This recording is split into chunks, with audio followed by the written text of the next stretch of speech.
एक जंगल में एक खूबसूरत चिड़िया रहती थी। वह अपने छोटे से घर में खुशी खुशी रहती थी और अपने परिवार के साथ बहुत प्यार से रहती थी। लेकिन उसका घर थोड़ा टूटा फूटा था। उसका घर मिट्टी से बना था और वह धीरे धीरे खराब हो रहा था। एक दिन चिड़िया को यह सोचकर दुख हुआ कि उसके पास एक मजबूत घर नहीं है। चिड़िया ने सोचा कि वह अब अच्छे घर की तलाश में जाएगी। वह अपने नए घर की तलाश में जंगल के आसपास घूमने लगी। उसे अच्छे घर मिलने में काफी समय लगा, लेकिन वह हार नहीं मानी। एक दिन उसने एक बड़ा सा पेड़ देखा जिसकी शाखा बहुत ही मजबूत थी। चिड़िया ने उस पेड़ के ऊपर नया घर बनाने की सोची। मम्मा, क्या अब हम इस जगह में रहने वाले हैं? क्या अब यहाँ पर घर बनाओगे? पर मम्मा, मुझे तो वो वाला घर पसंद है। ये जगह तो मुझे बिल्कुल पसंद नहीं आई। प्लीज मम्मा, वहाँ चलो ना। हमारा घर, मैं वहाँ रहूँगा। मुझे वो घर चाहिए। प्लीज मम्मा, वापस हमारे घर चलो ना। मुझे वहीं रहना है। मुझे वो घर बहुत पसंद है। ये जगह मुझे बिल्कुल पसंद नहीं आई। नहीं बेटा, वो घर अब हमारा टूट चुका है। उस घर में अब हम नहीं रह सकते हैं। ये जगह बहुत प्यारी है। तुम्हें भी ये जगह धीरे धीरे पसंद आएगी। ये तुम यहाँ खेल कूद भी सकते हो। फिर तुम बोलोगे मम्मा आप सही बोल रही थी।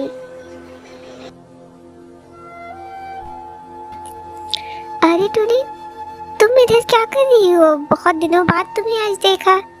और बताओ कैसी हो? सब ठीक है ना? और तुम इतनी परेशान क्यों लग रही हो? कोई बात है क्या? मुझे बताओ। जी काकी, वो हमारा घर टूट गया है, जिसकी वजह से मैं आज सुबह से जंगल में घर तलाश कर रही हूँ। इतनी कोशिश के बाद अब जाकर मुझे घर बनाने के लिए जगह मिली है। इस जंगल में मैं नई हूँ। इस जगह के बारे में मुझे कुछ भी पता नहीं है। वो तो अच्छा हुआ कि मुझे आप मिल गई। अरे वाह, ये तो बहुत अच्छी बात है कि अब हमारे जंगल में तुम हमारे साथ रहोगी। ये वैसे भी ये जंगल के सारे पक्षी बहुत मददगार हैं। सब तुम्हारी मदद करेंगे। चलो मैं तुम्हारे साथ चलती हूँ। फिर दोनों माँ बेटी अपने मिट्टी का घर में प्रवेश करती है। तब मम्मा, यह घर कितना सुंदर है और कितना ठंडा है। इस घर में तो हमें गर्मी भी नहीं लगेगी। इस पूरे जंगल में ऐसा घर तो किसी का भी नहीं होगा। फिर दोनों माँ बेटी एक साथ खुशी खुशी रहने लगते हैं। चिड़िया का नया घर बहुत ही सुरक्षित और सुखद था। वह अब खुश रहकर अपनी जिंदगी का आनंद ले रही थी और अपने घर की देखभाल करती थी।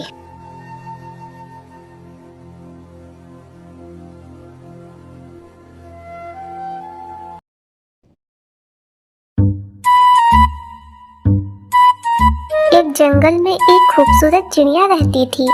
वह अपने छोटे से घर में खुशी खुशी रहती थी और अपने परिवार के साथ बहुत प्यार से रहती थी।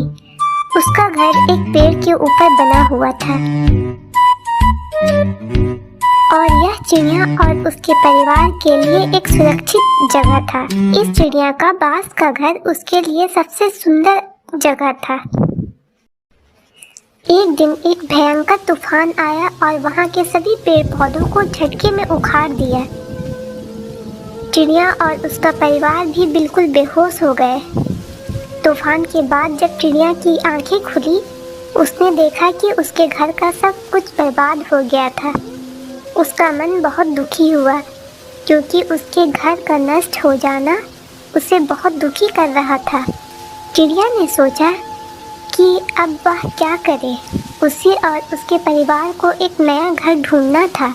वह चिड़िया उड़कर दूसरे जंगल में चली गई, लेकिन उसे वहाँ भी कोई अच्छा सा घर नहीं मिला। चिड़िया अपने परिवार के साथ एक पेड़ की शाखा में खड़ी सोच रही थी कैसे वो अपने परिवार के लिए एक नया घर ढूंढे। उसके बच्चे पूरे भीग चुके थे। वो परेशान थी कि कहीं उसके बच्चे बीमार न पड़ जाए। टूना बहुत सोच में पड़ गया क्योंकि उसके बच्चे पूरे भीग चुके थे और वो ठंड से कांप रहे थे। टूना ने टूनी से कहा, हमें कुछ करना होगा। हमारे पास अब तक एक सुरक्षित घर था, अब हमारे पास घर नहीं है। हमें एक सुरक्षित घर ढूंढना होगा जिसमें हमारे बच्चे रह सके, जो हमें बारिश से बचाए। पानी और तेज हवाओं के चलते हमारे बच्चे उड़ नहीं पा रहे हैं। आखिरकार चिड़िया एक छोटे से गुफा में पहुंची जो पहाड़ी पर बना था। वहां वे सभी अपने बच्चों के साथ रह सकते थे।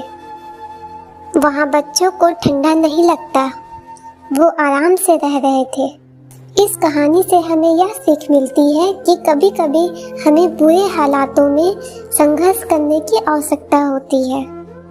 रामपुर के जंगल में एक बहुत ही सुंदर और प्यारी सी चिड़िया रहती थी जिसका नाम था टुनी। वह बहुत ही मेहनती थी और हमेशा दूसरों की मदद करने के लिए तैयार रहती थी। लेकिन उसके जीवन में एक बहुत ही बड़ी समस्या थी, उसकी सास। अच्छा, अभी तक तुम खाना ही बना रही हो? और कौन सा तुम टेस्टी खाना बनाती हो जो तुम्हें इतना टाइम लग रहा है? ये सब सारे बहाने हैं तुम्हारे काम ना करने की। जब मैं बहू थी तो 12-12 लोगों का खाना बनाती थी और वो भी बहुत टेस्टी। तुम्हारी तरह नहीं, तुम्हें बस काम ना करने के बहाने चाहिए। चलो निकलो। चिड़िया की सास एक बहुत ही कठोर और अहंकारी थी। वह हमेशा दूसरों को अपने नियमों के अनुसार जीने को कहती थी। एक दिन टुनी की सास ने को जंगल से लकड़ी लाने का आदेश दिया और टुनी मान। हमारा घोंसला कितना टूटा फूटा है, इससे पहले बारिश शुरू हो जाए हमें कहीं और ठिकाना करना होगा। तुम जल्द से जल्द जंगल जाकर कुछ लकड़ी लेकर आओ। माँ, मैंने तो जंगल देखा भी नहीं है, मैं कहाँ से लकड़ी ढूंढ कर लाऊंगी? वैसे भी बारिश शुरू होने वाली है और हवा इतनी तेज चल रही है, मुझे लगता है बारिश शुरू होने वाली है। जैसे ही टुनी जंगल की तरफ निकलती है वैसे ही तेज बारिश शुरू हो जाती है।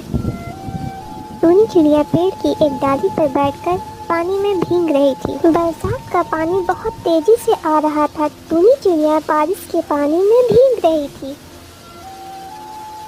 अब मैं क्या करूं? मुझे कुछ समझ नहीं आ रहा है। इतनी तेज बारिश में मैं जंगल से लकड़ी कैसे लेकर आऊं? काश कि कोई मेरी मदद कर पाता। तभी रानो चिड़िया उड़ते उड़ते टुनी चिड़िया के पास आती है। टुनी, तुम यहाँ अकेली क्या कर रही हो? लगता है तुम्हें बारिश में भीगना बहुत पसंद है, इसलिए तुम बारिश में भीग रही हो।